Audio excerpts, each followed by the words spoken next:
आज हम class 10th physics chapter 1 प्रकाश का परावर्तन देखते हैं।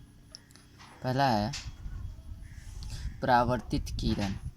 ठीक है, प्रकाश की वह किरण जो कि सतह से टकराकर वापस आती है परावर्तित किरण कहलाती है। दूसरा पॉइंट है जिस बिंदु पर आपतित किरण पड़ती है उसे आपतन बिंदु कहते हैं। तीसरा है परावर्तन बिंदु, जिस बिंदु से परावर्तित किरण निकलती है उसे परावर्तन बिंदु कहते हैं। अगला है अभिलंब। आपतन बिंदु पर सतह के द्वारा काल्पनिक रेखा खंड जो लंब हो अभिलंब कहलाता है। इसे n से सूचित किया जाता है। और अगला है आपतन कोण। आपतित किरण और अभिलंब के बीच बना कोण को आपतन कोण कहते हैं। इसे कैपिटल I से सूचित किया जाता है। अगला है परावर्तन कोण।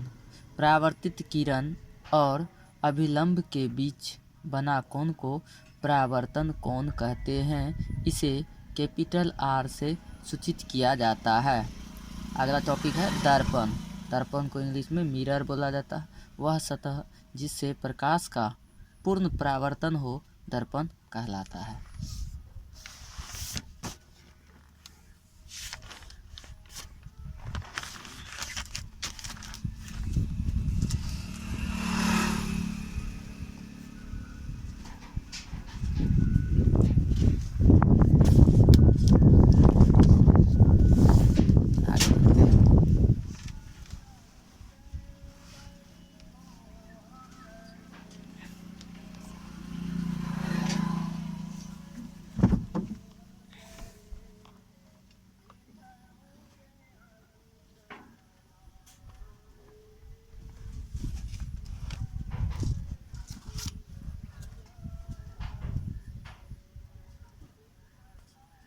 सामान्यतः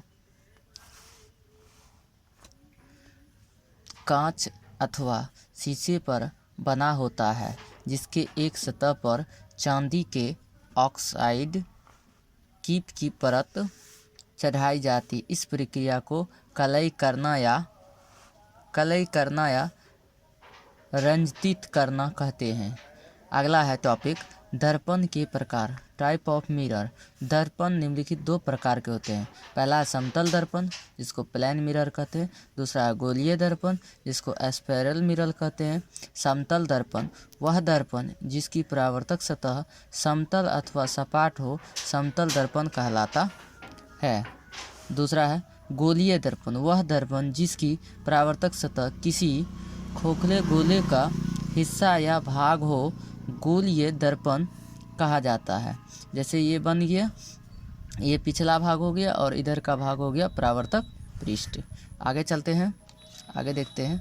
आगे हैं गोलीय दर्पण के प्रकार, टाइप ऑफ स्फेरल मिरर।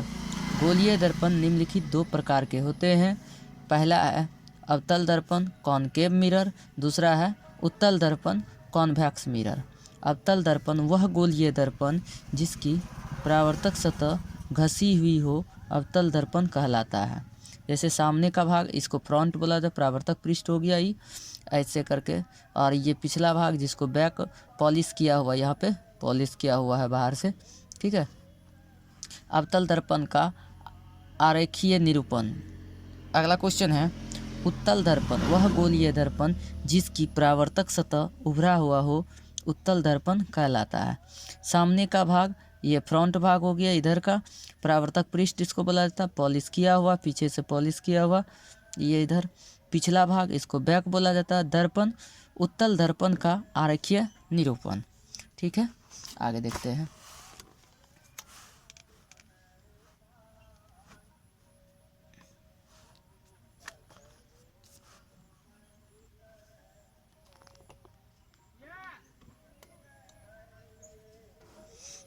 आगे हैं दर्पण के पद, टर्म ऑफ मिरर।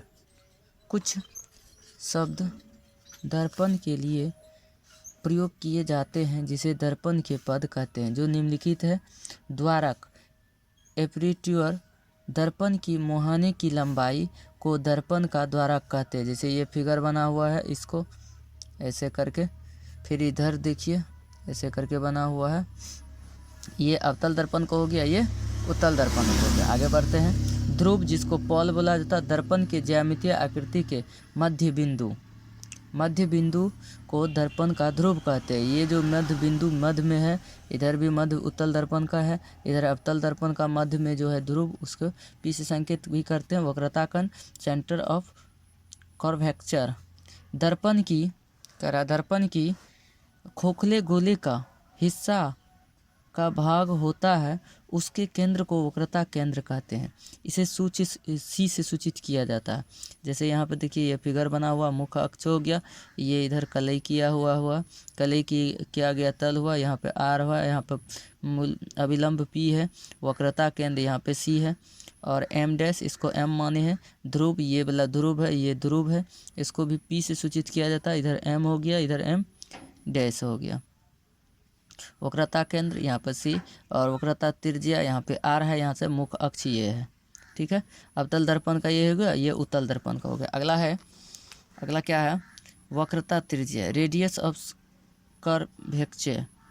दर्पण के ध्रुव और वक्रता केंद्र को मिलाने वाली रेखा को वक्रता त्रिज्या कहते हैं। इसे छोटा आर या आर से सूचित किया जाता है। बस इतना ही, अगले वीडियो में देखेंगे।